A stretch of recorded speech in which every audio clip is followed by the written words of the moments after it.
Il ne respire pas bien, cria Mathieu en courant, le bébé serré dans ses bras tremblants. Ses jambes le brûlaient, la sueur dégoulinait sur son front, mais il ne pouvait pas s'arrêter. Gabriel pleurait, mais ses sanglots s'affaiblissaient de plus en plus. Mathieu le secoua doucement. « Tiens bon, bébé, on y est presque. » Les passants dans la rue lui prêtaient à peine attention, personne ne s'arrêtait pour l'aider. Ne voyait-il pas que l'enfant était en train de mourir? L'hôpital n'était qu'à quelques rues, mais chaque pas semblait de plus en plus lourd. Il sentit son corps prêt à s'effondrer. Puis, il l'aperçut. L'entrée. Il poussa les portes de l'épaule et se précipita à l'intérieur. « J'ai besoin d'aide. » Il s'étouffe. Le cri résonna contre les murs. Les personnes dans la salle d'attente se retournèrent, stupéfaites, en voyant un gamin des rues faire irruption, un bébé dans les bras. Une infirmière se leva immédiatement. « Que s'est-il passé ?» demanda-t-elle en tendant les mains. Mathieu ne voulait pas le lâcher, mais les mains de la femme étaient sûres. On l'avait enfermé dans une voiture. Il était en train de mourir de chaleur. L'infirmière déposa Gabriel sur un brancard et l'emmena en urgence. Mathieu voulut la suivre, mais un agent de sécurité l'arrêta. « Tu ne peux pas entrer. »« Mais c'est moi qui l'ai amené. Ce bébé allait mourir. » À ce moment-là, un homme en blouse blanche apparut dans le couloir. Grand, au regard dur, les sourcils froncés, il demanda d'une voix ferme. « Que se passe-t-il ici ?» Mathieu le reconnut immédiatement. C'était le père du bébé. Le docteur Sébastien Acosta posa son regard sur le gamin aux vêtements sales et aux pieds nus, puis se tourna vers l'agent de sécurité. « Laisse-le passer. » Mathieu resta immobile, regardant le médecin disparaître précipitamment dans la salle d'urgence. L'agent de sécurité souffla. « T'as de la chance, gamin. » Mathieu ne répondit pas. Son cœur battait encore à tout rompre, son regard fixé sur la porte fermée. Il savait qu'il n'avait rien à faire dans un hôpital, que des gens comme lui n'étaient jamais les bienvenus ici, mais une voix en lui refusait de partir. L'infirmière revint peu après. En l'apercevant, elle lui fit un signe de tête. « C'est toi qui l'as amené ?» Mathieu hocha la tête et essuya son front d'un revers de bras. « Oui. »« Comment l'as-tu trouvé ?» Mathieu hésita. Il n'aimait pas parler aux adultes. La plupart ne le croyaient même pas quand il disait la vérité. « J'ai vu la voiture arrêtée depuis ce matin, finit-il par dire. Je me suis approché et je l'ai vu dedans. » Il s'étouffait. L'infirmière l'observa un instant. Son regard n'était pas froid comme celui des autres adultes, mais elle ne lui souriait pas non plus. « Tu lui as sauvé la vie. » Mathieu baissa les yeux et haussa les épaules. « Ça va ?» Avant que l'infirmière ne puisse répondre, la porte des urgences s'ouvrit et le docteur en sortit. Sa blouse était mouillée, son visage tendu. « Qui es-tu » demanda-t-il en le fixant. Mathieu ne répondit pas tout de suite. Comment pouvait-il résumer sa vie en quelques mots? Il n'avait ni nom complet, ni adresse, ni personne pour parler en son nom. « Je m'appelle Mathieu, dit-il enfin. » Le médecin croisa les bras. « Où l'as-tu trouvé? » Enfermé dans une voiture. Il était tout rouge et pleurait à peine. Il ne pouvait plus respirer. Sébastien ferma les yeux et serra la mâchoire. « Quelle voiture? » Celle de la dame qui l'emmène à l'école, expliqua Mathieu. Il l'a laissée garée dans la rue et l'a oubliée. Le docteur prit une profonde inspiration. « Et qu'as-tu fait? » Mathieu haussa les épaules. « J'ai cassé le verre et je l'ai sorti. » Sébastien le regarda, une expression qui semblait mêler fatigue et surprise sur son visage. C'était dangereux. Mathieu serra les lèvres. Je ne pouvais pas le laisser là. Pour la première fois, le docteur sembla voir quelque chose de plus en lui. Il l'examina comme s'il essayait de comprendre pourquoi un enfant des rues ferait une telle chose. « Pourquoi l'as-tu fait ?» Mathieu ressentit une douleur dans sa poitrine. Il n'avait pas de réponse précise. « Je ne sais pas » répondit-il. Le docteur soupira et se passa une main sur le visage. Gabriel n'est plus en danger, mais il aurait pu mourir. Mathieu sentit ses muscles se détendre un peu. Je peux le voir? Sébastien fronça les sourcils. Pourquoi? Mathieu détourna le regard. Il n'avait pas de raison logique, mais il voulait s'assurer que le bébé allait bien. Parce que ça me rassure de savoir que les choses ne se sont pas mal passées. Le docteur ne répondit pas tout de suite. Finalement, il fit un signe de tête. Suis-moi. Mathieu cligna des yeux, surpris. Personne ne lui donnait la permission d'entrer quelque part. Le docteur le conduisit dans un couloir jusqu'à une petite chambre. Gabriel était allongé sur un petit lit, une couverture légère sur lui. Il respirait tranquillement. Mathieu resta debout dans l'encadrement de la porte. Ça va, murmura-t-il, plus pour lui-même. Sébastien le regarda en silence. Où tu habites? Mathieu lâcha un petit rire sans humour. Partout. Le docteur ne insista pas. T'as faim? Mathieu le regarda du coin de l'œil, méfiant. Un peu. Le docteur continua sans se presser. Mathieu hésita. Normalement, les adultes qui offraient de la nourriture voulaient quelque chose en retour. Mais cette fois, quelque chose dans la voix du docteur le fit penser que ce n'était pas le cas. Il le suivit dans le couloir, sans savoir que sa vie allait changer pour toujours. Mathieu suivit le docteur à pas prudents. Il n'était pas habitué à ce que les adultes le traitent avec patience. La plupart lui criaient dessus ou lui disaient de dégager avant d'appeler la police. Mais Sébastien marchait tranquillement, sans même le regarder avec méfiance. Ils arrivèrent dans une petite salle avec une table et plusieurs chaises. L'infirmière qui avait soigné Gabriel était là, en train de ranger des papiers. Elle leva les yeux lorsqu'elle les vit entrer. « Je vais chercher quelque chose à manger pour lui », dit le docteur. L'infirmière acquiesça et Mathieu resta debout, ne sachant pas s'il devait s'asseoir ou rester debout. Tout cela était étrange. Il n'eut pas à attendre longtemps. Le docteur revint avec une assiette de riz au poulet et un verre d'eau. « Mange », dit-il en posant l'assiette sur la table. Mathieu n'attendit pas une seconde invitation. Il s'assit précipitamment et commença à manger rapidement. Il ne se souvenait plus de la dernière fois qu'il avait mangé un repas chaud. « Tranquille », lui dit le docteur. « Ça ne va pas s'envoler. » Mathieu ralentit un peu, mais pas totalement.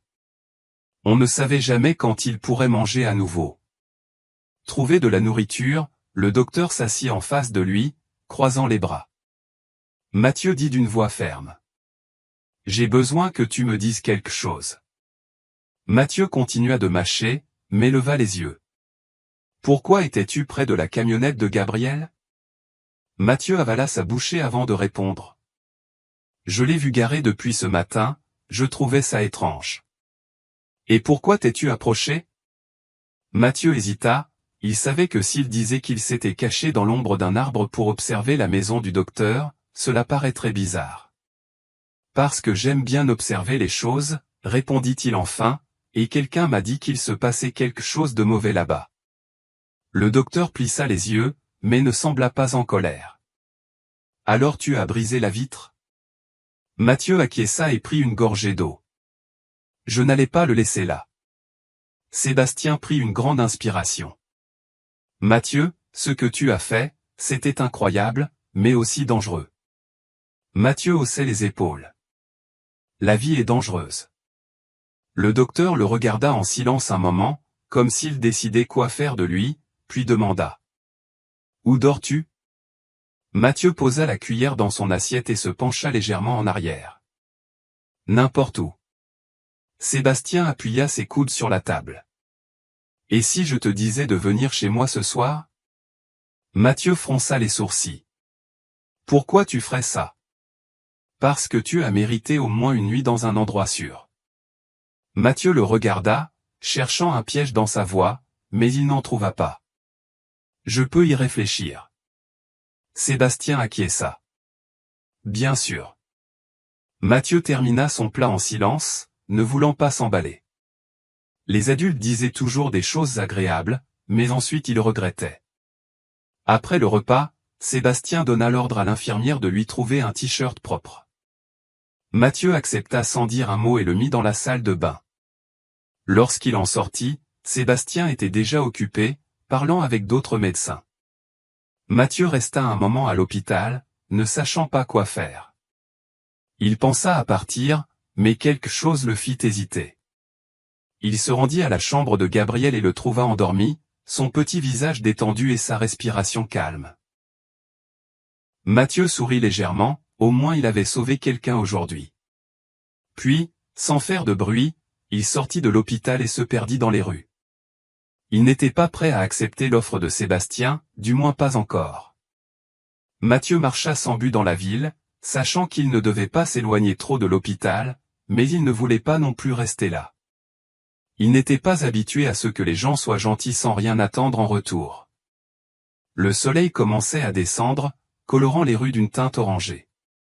Mathieu mit ses mains dans ses poches et donna un coup de pied à une pierre sur le trottoir. Le docteur lui avait proposé de rester chez lui, mais pouvait-il lui faire confiance? Il avait grandi en apprenant que les adultes ne faisaient pas de faveurs sans raison, qu'il y avait toujours un prix à payer. Il passa devant un magasin et regarda son reflet dans la vitre. Le t-shirt propre qu'on lui avait donné à l'hôpital le faisait paraître comme un enfant. Mais Mathieu savait la vérité. Il n'appartenait pas à ce monde. Il inspira profondément et se frotta le visage. Il n'avait pas de plan. Il s'appuya contre un mur, observant les gens passer. Certains parents sortaient des écoles avec leurs enfants, d'autres rentraient chez eux après le travail. La normalité de tout cela lui semblait étrangère.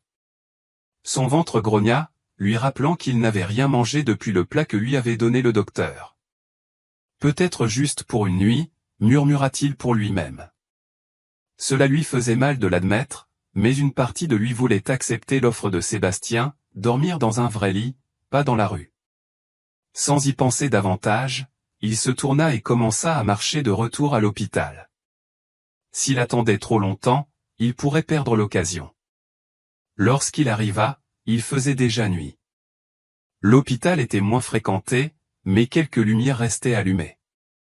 Il ne vit pas le docteur à l'entrée, alors il se dirigea vers la réception. L'infirmière qui lui avait donné la nourriture leva les yeux et haussait un sourcil. « Que fais-tu ici ?» Mathieu se frotta la nuque, gêné. Le docteur a dit que je pouvais rester chez lui. Elle le regarda un instant avant de hocher la tête. « Attends ici. » Mathieu resta immobile, tandis qu'elle disparaissait dans un couloir. Il sentait les nerfs lui tordre l'estomac. Il pouvait encore se rétracter, mais avant qu'il ne puisse trop y penser, la porte d'un bureau s'ouvrit et Sébastien en sortit, sa blouse déboutonnée et un air fatigué sur le visage. « Je pensais que tu étais parti, » dit-il d'une voix neutre. Mathieu haussa les épaules.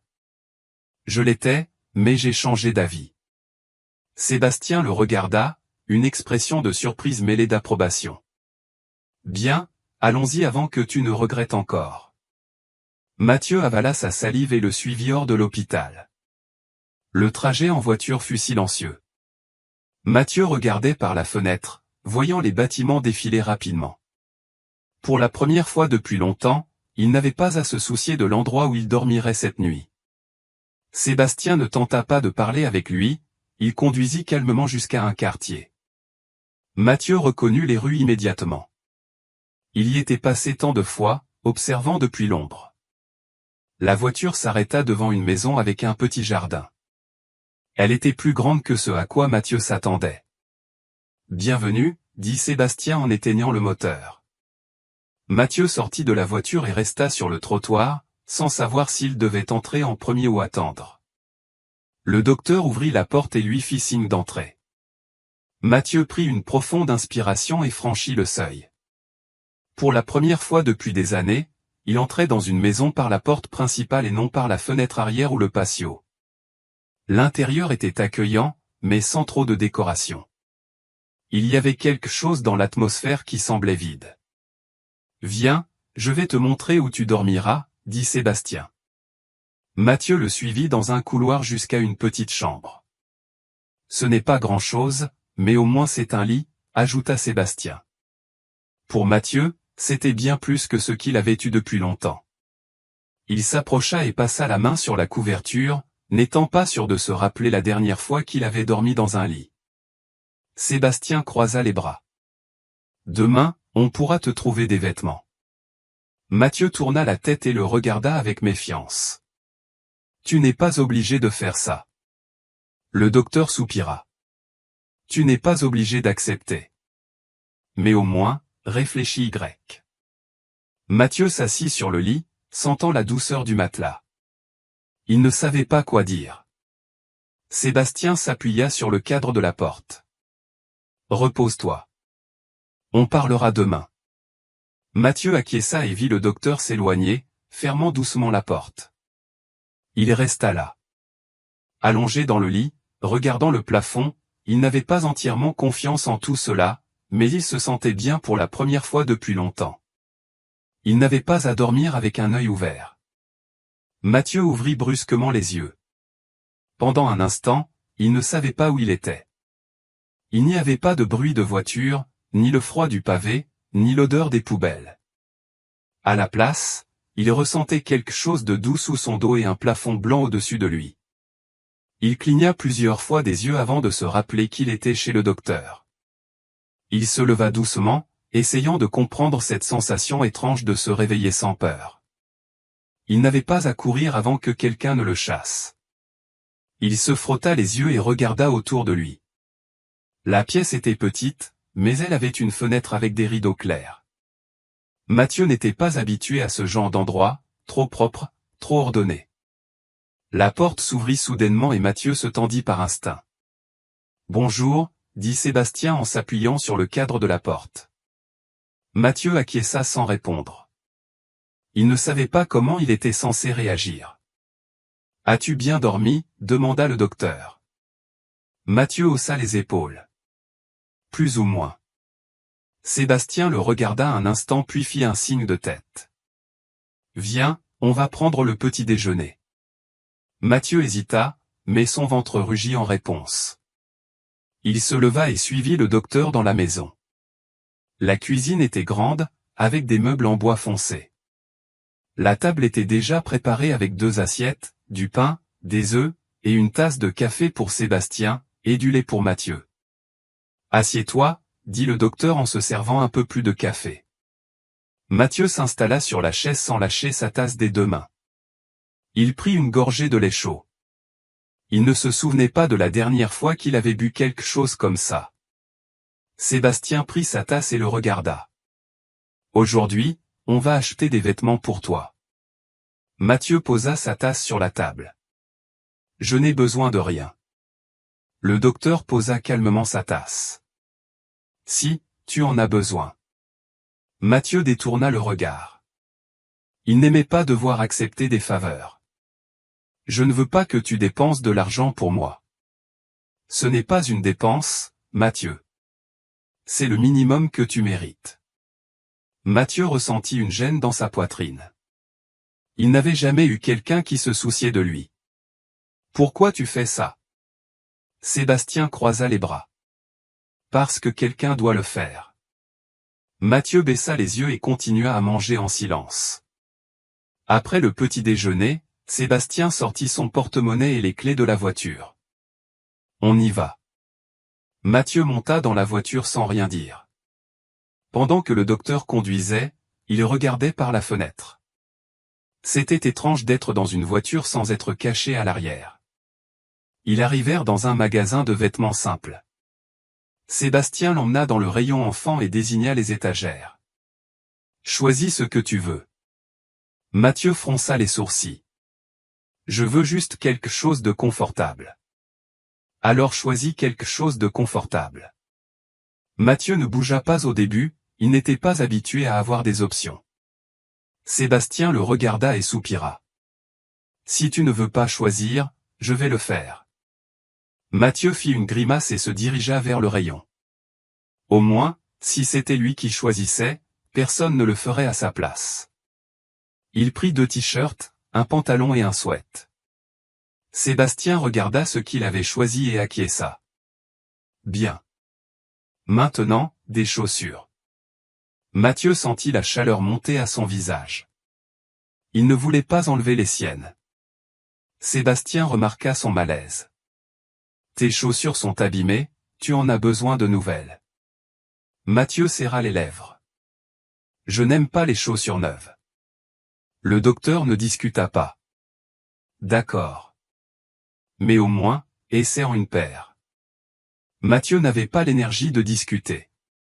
Il s'assit sur un banc et laissa un employé lui mesurer les pieds. Lorsqu'il enfila les nouvelles, il ressentit quelque chose d'étrange, du confort. Sébastien regarda ses pieds et marcha à côté de lui sans rien dire. Le docteur mit ses mains dans ses poches et regarda vers la voiture. « Mathieu, dit-il. » L'enfant leva les yeux. « Quoi ?» Sébastien le regarda sérieusement.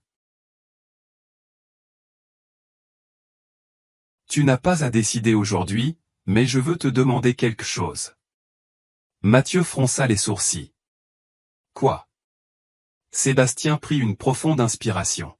« Si tu le voulais, tu pourrais rester plus longtemps chez moi. » Le cœur de Mathieu fit un bond. « Qu'est-ce que ça veut dire ? » Des épaules qui n'ont plus à retourner dans la rue si tu ne veux pas. Mathieu serra le sac contenant ses nouveaux vêtements. Il ne s'attendait pas à ça. Sa vie avait toujours été vécue au jour le jour. Il n'avait jamais eu quelque chose de certain, et maintenant quelqu'un lui offrait cela. Il ne répondit pas, se contentant d'acquiescer de la tête. Il ne savait pas ce qui allait se passer ensuite, mais pour la première fois de sa vie, il n'avait pas peur de le découvrir. L'après-midi tomba rapidement. Sébastien prépara quelque chose de simple, une soupe chaude et du pain avec du jambon. Mathieu s'assit à table sans trop parler, il n'était pas encore habitué à manger tous les jours, et encore moins avec quelqu'un en face de lui qui ne le pressait pas, ne le jugeait pas, et ne le poussait pas à raconter des choses qu'il ne voulait pas dire. « Demain j'ai une longue garde, » dit Sébastien en ramassant les assiettes, « mais je vais préparer le petit déjeuner et le déjeuner. Camilla passera ici pour voir comment tu vas. » L'infirmière, demanda Mathieu. « Oui. »« Je lui fais confiance, » répondit le médecin. Mathieu ne répondit pas. Il n'aimait pas être seul, mais il ne savait pas comment dire que cela l'ennuyait. Et Gabriel demanda soudainement, « Elle va rester avec ma sœur ? Je veux qu'elle passe une journée tranquille, sans trop bouger, elle est encore en train de récupérer. » Mathieu acquiesça. « Puis-je le voir ce soir ? » Bien sûr, dit Sébastien, surpris. Il dort, mais tu peux venir. Ils montèrent ensemble les escaliers. La chambre du bébé était chaude, avec une lampe douce allumée et des peluches sur un meuble. Gabriel dormait paisiblement, respirant régulièrement. Mathieu s'approcha lentement et se tint debout au bord du berceau. Il l'observa en silence. « Il ne semble pas si fragile, murmura-t-il. Sébastien l'entendit depuis la porte. Mais il l'était, et toi, tu es arrivé juste à temps. Mathieu avala sa salive. Il n'était pas habitué aux compliments. N'importe qui aurait agi ainsi, non? La plupart des gens ne se seraient même pas arrêtés pour regarder. Mathieu ne sut quoi répondre. Ils sortirent de la chambre et descendirent en silence.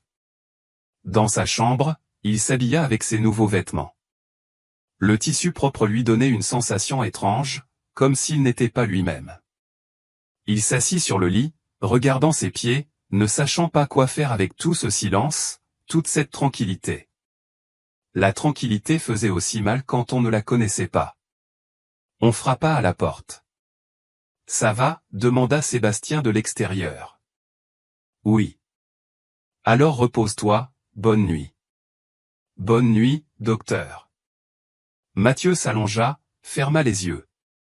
Il pensa à la journée, au magasin, à la nourriture, au bébé. Il pensa aussi à sa vie avant tout ça, les ruelles, les bagarres pour un morceau de pain, la solitude. Peut-être que cela n'allait pas durer éternellement, pensa-t-il, mais si ça durait, même un peu plus longtemps, cela en vaudrait la peine. Il dormit profondément cette nuit-là, pour la première fois, sans se réveiller en sursaut. Le matin suivant, Mathieu se réveilla avec la lumière du soleil entrant par la fenêtre. Il se leva doucement, encore désorienté, et regarda autour de lui. Il était toujours là. Ce n'était pas un rêve. Il sortit de la chambre et se dirigea directement vers la cuisine. Sur la table, il trouva une assiette couverte d'un mot, « Prends ton temps pour le petit déjeuner, je reviendrai ce soir. Camilla passera à 10 heures. » Mathieu lut le mot plusieurs fois. Il ne savait pas pourquoi, mais il aimait le voir. Quelqu'un lui avait laissé un message, quelqu'un avait pensé à lui. Il découvrit l'assiette et mangea en silence. Le pain était frais et il y avait du jus dans le réfrigérateur. Tout semblait si normal, et cela le mettait mal à l'aise. Il n'avait jamais vécu quelque chose comme ça. À 10 heures pile, on frappa à la porte. Elle s'était penchée par la fenêtre. C'était Camilla, l'infirmière de l'hôpital. Elle ouvrit avec méfiance. « Bonjour », dit-elle avec un sourire. « Puis-je entrer ?» Mathieu hésita, puis ouvrit complètement. « Le médecin m'a demandé de venir, il m'a dit de jeter un œil et de te tenir compagnie un moment. » Mathieu se déplaça pour la laisser entrer. Camilla portait un sac dans les mains. Je t'ai apporté quelques affaires, une brosse, du savon, un carnet. Rien de spécial. Mathieu prit le sac sans la regarder dans les yeux. Merci. Camilla s'assit sur une chaise dans la salle à manger. Comment tu te sens ici? Je ne sais pas, c'est étrange, répondit-il. Bizarre dans quel sens, demanda-t-elle. Bizarre, bon ou bizarre, mauvais, dit Mathieu en haussant les épaules. Camilla acquiesça et ne le pressa pas. C'est normal, tu t'habitues à une autre vie. Ça ressemble à être sur une autre planète. Mathieu fit une petite grimace. Un peu. Et que vas-tu faire aujourd'hui? Je ne sais pas. Tu sais lire un peu. Camilla sortit un carnet de son sac. Tu veux qu'on lise quelque chose? Mathieu hésita, puis acquiesça. Camilla commença à lire une courte histoire. Mathieu écouta en silence, concentré. Ce n'était pas quelque chose qu'il faisait souvent, mais il aimait la façon dont sa voix sonnait lorsqu'elle lisait. Quand elle eut terminé, elle lui tendit le carnet. À ton tour. Lis un paragraphe. Mathieu fronça les sourcils. Je ne sais pas lire. Fais de ton mieux. Mathieu prit le carnet, se bloqua sur quelques mots mais avança. Camilla ne rit pas, ne le corrigea pas sévèrement, elle l'encouragea simplement à continuer. À la fin, elle le regarda avec un sourire. Bien joué. Mathieu baissa les yeux, se sentant un peu gêné. Personne ne lui avait jamais dit ça avant. Tu crois que je peux apprendre davantage? Bien sûr, tu es intelligent. Tu as juste besoin de temps et de quelqu'un pour te soutenir. Il ne dit rien, mais cette phrase resta dans son esprit. À midi, Camilla réchauffa un peu de nourriture et ils mangèrent ensemble. Puis elle rassembla ses affaires. Je reviendrai dans quelques jours. D'accord. Tu veux que je dise quelque chose au médecin? Mathieu réfléchit un instant. Dis-lui, merci. Camilla lui donna une petite tape sur l'épaule et sortit. Mathieu se retrouva seul à nouveau, mais cette fois il ne se sentait pas aussi seul. Il se promena dans la maison, explorant avec précaution. Il s'arrêta devant une porte fermée. Il l'ouvrit doucement. C'était une autre pièce. Les murs étaient décorés de photos d'une femme. Il y avait des vêtements dans un placard et des livres sur une étagère. Tout semblait intact, comme si quelqu'un était parti récemment. Mathieu entra lentement et vit une photo sur la commode. Le docteur y était, plus jeune, en train de tenir une femme enceinte. Ça doit être la mère de Gabriel, murmura-t-il, puis il ferma la porte avec soin et retourna dans sa chambre. Il s'allongea sur le lit, regardant le plafond. Il pensa à ce que Camilla avait dit, tu as juste besoin de temps et de quelqu'un pour te soutenir. Pour la première fois, il commença à croire que peut-être c'était possible. Quand Sébastien arriva ce soir-là, il trouva la maison silencieuse. Il posa sa mallette sur la table et ôta ses chaussures. L'odeur de la soupe flottait encore dans l'air, ce qui lui arracha un léger sourire. Camilla avait tenu sa promesse. Il marcha jusqu'au couloir et regarda dans la chambre de Mathieu. L'enfant dormait, tout enroulé dans les couvertures, une jambe hors du lit. Le docteur l'observa quelques secondes en silence. Il ne comprenait pas vraiment pourquoi, mais le voir la lui apportait une paix qu'il n'avait pas ressentie depuis longtemps. Il alla dans la chambre de Gabriel. Le bébé dormait paisiblement dans son berceau, un petit ours en peluche sous le bras. Sébastien caressa sa tête et éteignit la lampe. Dans la cuisine, tandis qu'il réchauffait de l'eau, il trouva la note de Camilla. Tout va bien. Mathieu a mangé, il a posé des questions sur la femme de la photo. On a peu parlé, je n'ai rien forcé. Il est en train de s'adapter. Sébastien lut la note 2 fois. Il se servit une tasse de thé et s'assit à la table. Le nom d'Anna résonna dans son esprit comme un écho qui ne voulait pas s'éteindre. Il n'était pas allé dans cette chambre depuis des mois. Quand il eut fini, il se dirigea directement vers cette porte. Il l'ouvrit délicatement. Tout était comme avant, les photos, les livres, la blouse d'Anna accrochée derrière la porte. Il marcha à travers la pièce.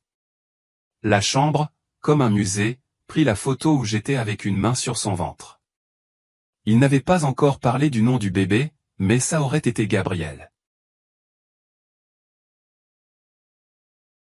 Voici, murmura-t-il d'une voix rauque, tout va bien. Il posa la photo à sa place et referma la porte avec précaution. Le lendemain, Mathieu se réveilla tôt. L'habitude de vivre dans la rue ne disparaissait pas en quelques jours. En entendant des bruits dans la cuisine, il se leva et alla voir. « As-tu bien dormi ?» demanda Sébastien en battant des œufs dans une poêle. « Oui, Camilla m'a dit que tu étais allé dans la chambre d'Anna. » Mathieu baissa les yeux.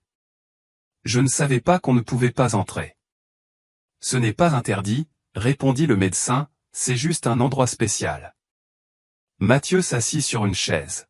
« C'était ta femme ? » « Oui. » « Et que s'est-il passé ?» Sébastien retourna la tortilla en silence. « Elle est morte quand Gabriel est né. » C'était inattendu.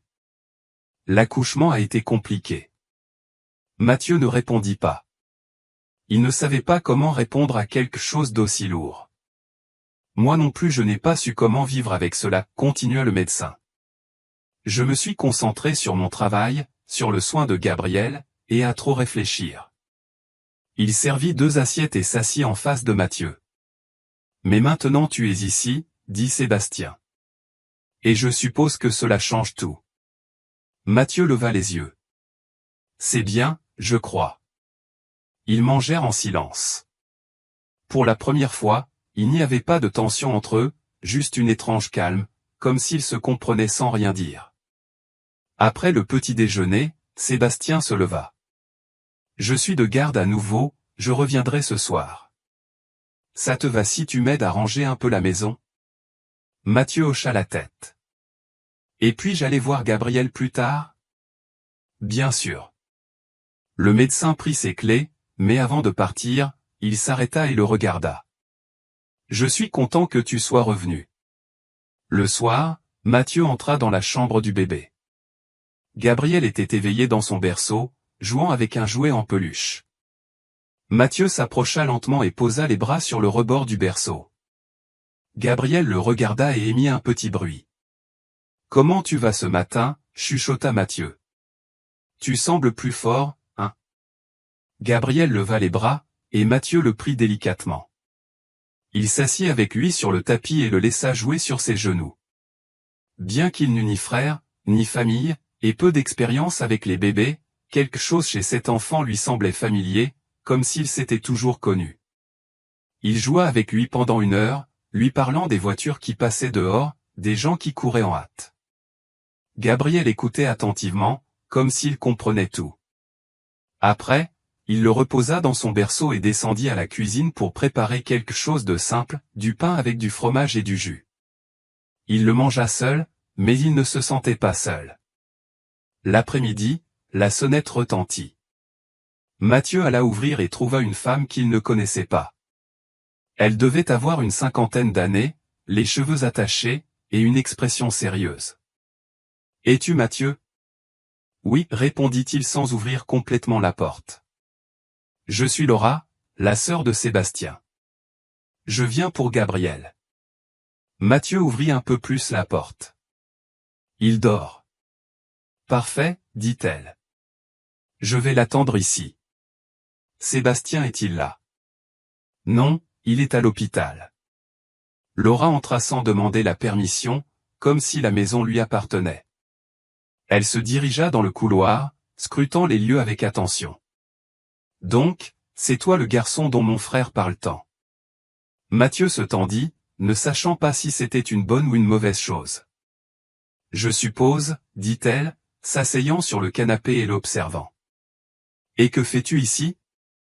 Mathieu baissa les yeux. « Je reste ici quelques jours. »« Et d'où viens-tu ?»« De la rue. » Elle acquiesça, comme si elle le savait déjà. « Écoute, Mathieu, je n'ai rien contre toi, mais Sébastien traverse beaucoup de choses en ce moment.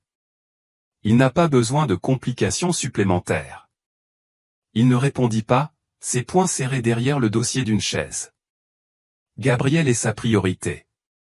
Je veux juste que tu saches ça. » Mathieu la regarda dans les yeux. « Je sais maintenant.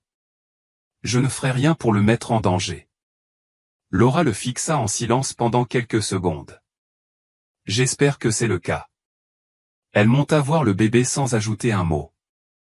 Mathieu resta en bas, un nœud dans l'estomac.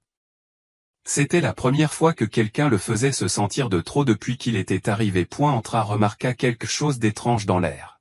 « Tout va bien ?» Mathieu acquiesça sans enthousiasme. « Ta sœur est venue pour Gabriel et a parlé avec toi, n'est-ce pas ?»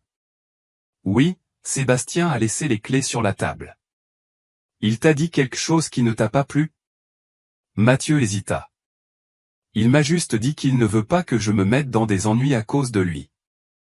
Le docteur fronça les sourcils. Tu ne causes aucun problème, Mathieu. Elle pense que si. Elle ne vit plus ici. Elle ne décide pas pour moi. Mathieu baissa les yeux. Si tu veux que je parte. Je ne veux pas que tu partes, interrompit Sébastien fermement. C'est aussi ta maison. Mathieu avala sa salive. Sa poitrine lui faisait mal, mais ce n'était pas une douleur mauvaise. C'était comme si quelque chose qui était fermé à l'intérieur commençait à s'ouvrir, même si ce n'était qu'un petit peu. Merci, dit-il doucement. Ne me remercie pas, répondit Sébastien. Reste juste. Et pour la première fois, Mathieu commença à croire qu'il pouvait vraiment rester. Le lendemain fut différent. Mathieu ne se leva plus avec ce sentiment d'être un intrus. Il mit les mêmes pantalons que la veille, se coiffa du mieux qu'il put, et descendit à la cuisine. Sébastien était déjà là, préparant du café et des toasts. « Tu as bien dormi ?» demanda le docteur sans quitter des yeux le grille-pain. « Oui », répondit Mathieu d'une voix plus ferme que d'habitude. « Aujourd'hui, je ne travaille pas. Je pensais qu'on pourrait sortir un moment, toi, Gabriel et moi. » Mathieu resta immobile. « Où ça ?» Se promener dans le parc. Parfois, ça fait du bien à Gabriel de respirer un autre air, et toi, tu as besoin de sortir de ces murs. Mathieu hésita. « Et si ta sœur se fâche ?» Sébastien le regarda calmement. « Ma sœur peut penser ce qu'elle veut. C'est ma maison. » Le garçon baissa la tête, mais il sourit à peine. Il y avait quelque chose dans ces mots qui lui donnait confiance. Après le petit déjeuner, ils préparèrent un sac avec des couches, de l'eau et quelques jouets pour Gabriel. Le bébé était content, frappant l'air de ses petites mains pendant que Sébastien le mettait dans sa poussette. Mathieu marchait à ses côtés, veillant à ce que les roues ne se coincent pas dans les pierres du chemin. Le parc n'était pas trop fréquenté et la brise était douce. Ils virent des chiens courir, des enfants jouer et des personnes âgées marcher avec des cannes. Tout semblait calme. Depuis combien de temps es-tu seul? Demanda Sébastien pendant qu'il marchait. Mathieu haussait les épaules. Depuis que j'ai de la mémoire. Tu n'as jamais été dans un foyer? Une fois, mais je suis parti. Je n'aimais pas qu'on me crie dessus toute la journée. Sébastien acquiesça, il n'avait pas besoin de plus d'explications. Et dans la rue, comment as-tu survécu? Je mangeais ce que je trouvais, je dormais là où je pouvais, je volais de temps en temps, mais seulement le nécessaire. Le docteur ne l'interrompit pas. Il savait que c'était la réalité pour beaucoup d'enfants dans sa situation. Et comment as-tu vu Gabriel ce jour-là? Je passe souvent devant ta rue. J'aime bien comment ta maison est, toute propre avec des plantes. Parfois, je m'asseyais à l'ombre de l'arbre en face de l'école et je les regardais. Monté dans la camionnette, tu nous observais. Mathieu acquiesça sans honte, ce n'était pas par curiosité, il aimait juste imaginer ce que cela ferait d'avoir quelque chose comme ça. Sébastien inspira profondément. Ce jour-là, tu lui as sauvé la vie.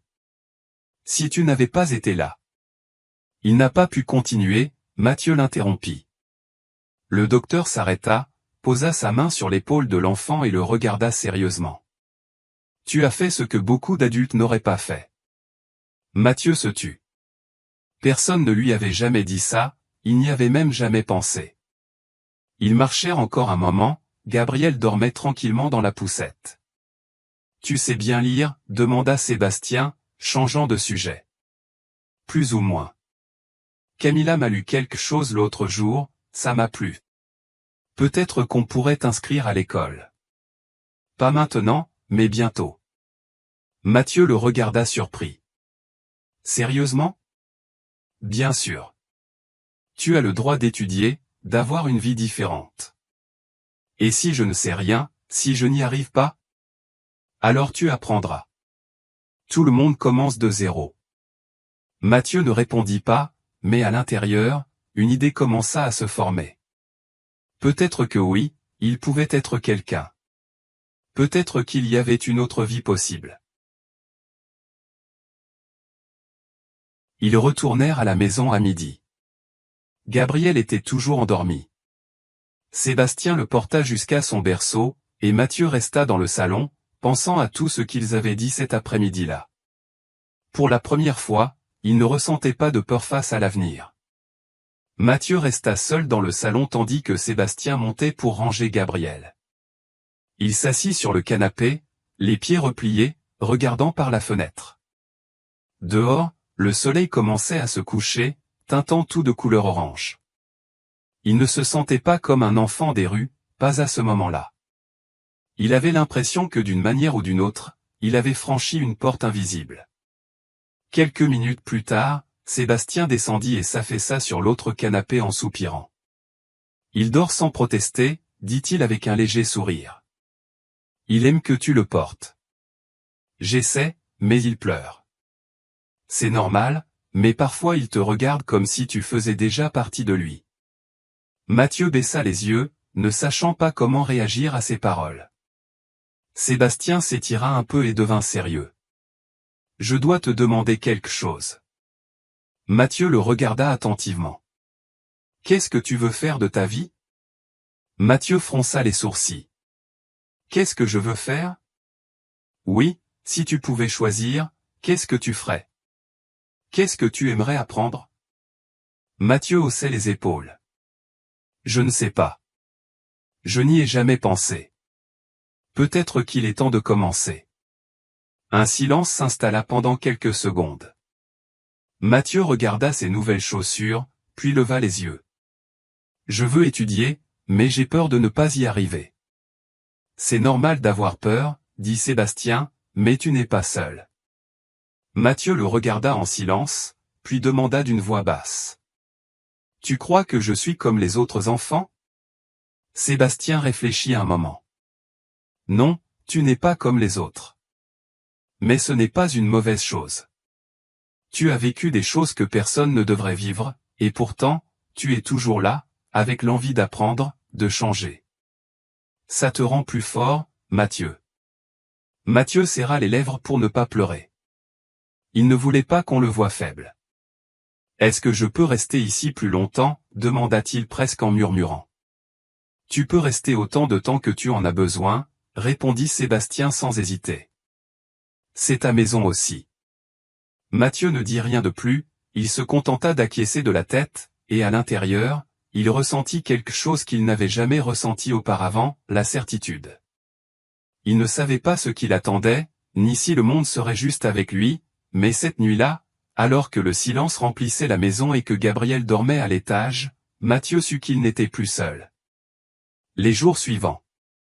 Les jours passaient plus vite que ce que Mathieu avait imaginé. Chaque matin, il se levait tôt, aidait Sébastien à préparer le petit déjeuner, jouait un moment avec Gabriel, puis s'asseyait pour lire avec Camilla, qui venait maintenant 3 fois par semaine. La maison ne lui semblait plus étrangère.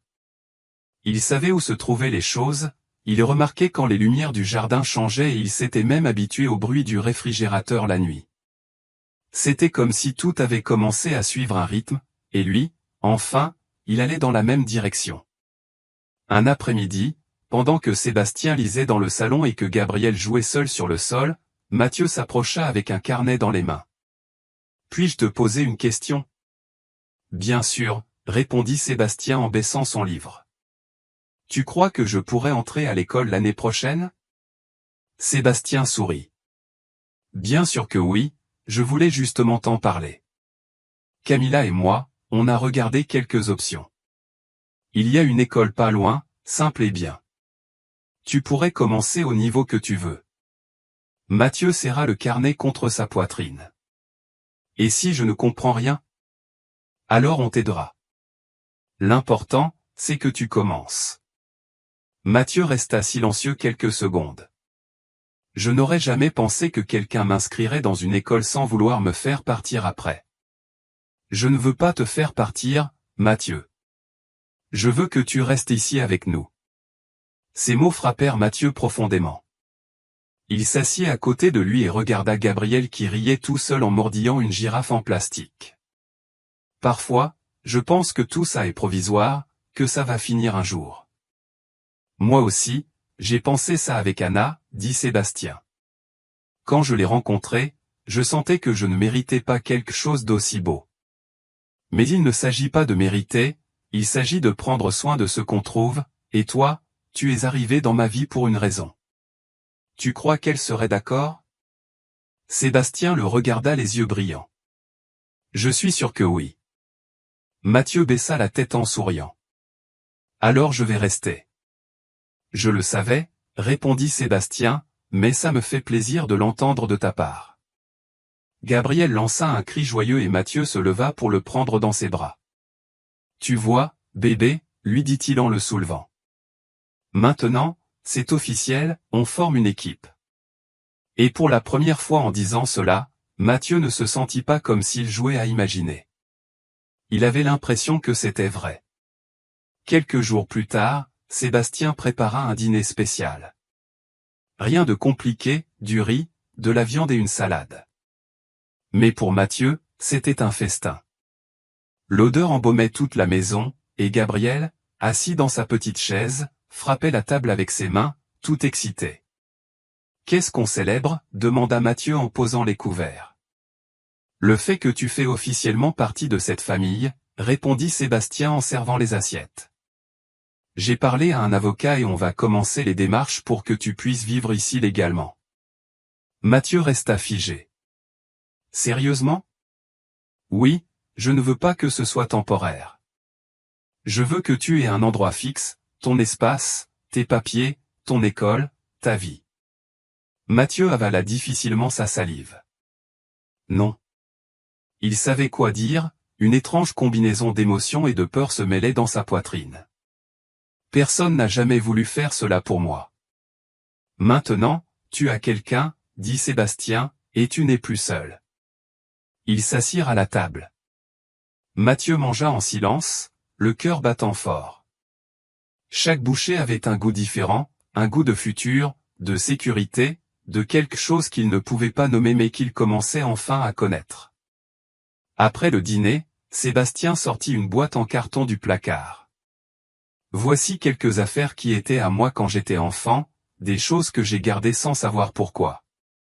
Peut-être qu'elles auront un sens maintenant. Mathieu s'assit par terre et ouvrit la boîte. Il y avait un vieux ballon, quelques livres avec des dessins, une montre cassée et un carnet avec des pages blanches. Je peux utiliser ça? C'est à toi.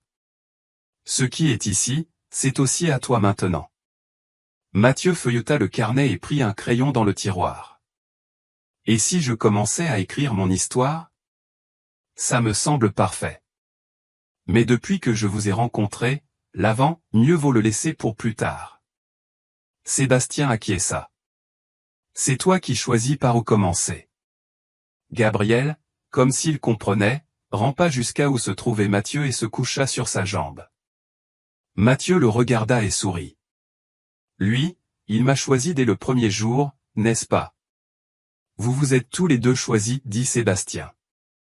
Mathieu regarda le carnet, puis Gabriel et le docteur, et à cet instant, il comprit. Son histoire n'était plus celle d'un enfant qui survivait seul dans la rue, c'était celle d'un enfant qui, sans s'y attendre, avait trouvé un foyer. 1 an plus tard, la maison n'était plus la même. Il y avait des dessins collés sur le réfrigérateur, un sac à dos posé près de la porte, des jouets éparpillés sur le sol et des livres de primaire sur la table. La salle à manger était pleine. Gabriel marchait en titubant dans le couloir avec un doudou dans la main, et Mathieu, en uniforme scolaire froissé et les cheveux éparpillés, le suivait en riant. « Je t'ai dit de ne pas toucher à mon carnet, petit, cria-t-il en plaisantant, l'attrapant dans ses bras. Gabriel éclata de rire, comme s'il comprenait parfaitement le jeu. Depuis la cuisine, Sébastien les observait en remuant une casserole. « Lavez-vous les mains, ordonna-t-il d'une voix de père fatigué mais heureux. Mathieu alla à la salle de bain avec Gabriel par la main. Il se regarda dans le miroir. Ce n'était plus le même enfant. Son visage était plus plein, son regard plus ferme, et son sourire venait plus facilement. Il était toujours Mathieu, mais un Mathieu qui ne se cachait plus. Il retourna à la cuisine et s'assit à sa place habituelle. Gabriel grimpa sur sa petite chaise avec l'aide de Sébastien. « Comment s'est passée ta journée à l'école » demanda le docteur en servant le dîner. « J'ai eu 8 en mathématiques » répondit Mathieu avec fierté. « Étage 10 en lecture. » Sébastien leva un sourcil, impressionné. « Très bien. Tu le mérites. » « Mérite quoi ?» Le docteur sortit de sa poche une petite boîte enveloppée dans du papier rouge et la posa devant Mathieu. Il l'ouvrit avec précaution. À l'intérieur, il y avait une montre numérique, simple mais neuve. « C'est pour moi. » « Oui, pour que tu n'oublies jamais combien de temps tu es ici et tout ce que tu as accompli depuis que tu es arrivé. » Mathieu le regarda en silence, puis baissa les yeux vers la montre. Il la mit lentement à son poignet, comme si c'était quelque chose de fragile. « Tu sais, dit-il finalement, parfois je pense à comment tout aurait fini si je ne m'étais pas approché de ce camion. » Sébastien le regarda sérieusement. « Et moi, parfois je pense à ce qui se serait passé si tu n'étais pas entré à l'hôpital avec Gabriel dans les bras. » Mathieu sourit. « Peut-être qu'on se serait perdu, mais ce n'est pas ce qui est arrivé, répondit Sébastien. On s'est trouvé, et c'est ce qui a été le meilleur pour nous. » Gabriel renversa son verre et se mit à applaudir, comme s'il comprenait tout. Mathieu rit et essuya la table avec une serviette. « Tu sais, Doc, maintenant je suis sûr de la fin de cette histoire. » Sébastien le regarda, curieux. « Et comment ça se termine ?» Mathieu haussa les épaules. « Ça ne finit pas, ça continue. Et chaque jour, on l'écrit ensemble. » Sébastien acquiesça. Gabriel cria quelque chose d'incompréhensible et ils rirent tous les trois en même temps. Et ainsi, entre plats simples, rire et une maison pleine de détails imparfaits, l'histoire qui avait commencé un jour par un cri de détresse devint une vie complète. Si cette histoire a touché ton cœur autant qu'elle nous a touchés en la racontant, n'oublie pas de laisser ton commentaire ci-dessous. Nous voulons savoir quelle partie t'a le plus ému ou avec quel personnage tu t'es identifié. Mets un j'aime si tu penses que tout le monde mérite une deuxième chance, comme Mathieu, et partage cette vidéo avec quelqu'un qui a besoin de croire en l'espoir. Et si tu aimes ce genre d'histoire réelle, profonde et pleine d'émotions, abonne-toi à la chaîne pour ne pas manquer ce qui arrive. Chaque histoire ici est faite avec l'âme. Dis-nous dans les commentaires depuis quel pays tu regardes cette vidéo, ça nous ferait plaisir de savoir jusqu'où ces histoires arrivent.